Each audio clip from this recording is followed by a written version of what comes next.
Hi everyone, and welcome to this video where we'll be discussing HVAC contractor salaries. If you're considering a career as an HVAC contractor or running an HVAC business, it's important to understand the earning potential in this field. So let's dive in. According to the U.S. Bureau of Labor Statistics, the median annual salary for HVAC contractors was $48,630 as of May 2021.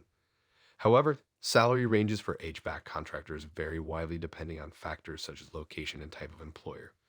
For example, HVAC contractors working in residential construction may earn a different salary than those working in commercial settings. Thanks for watching, and I hope you found this information helpful. For more information on stats, please read more in our blog post.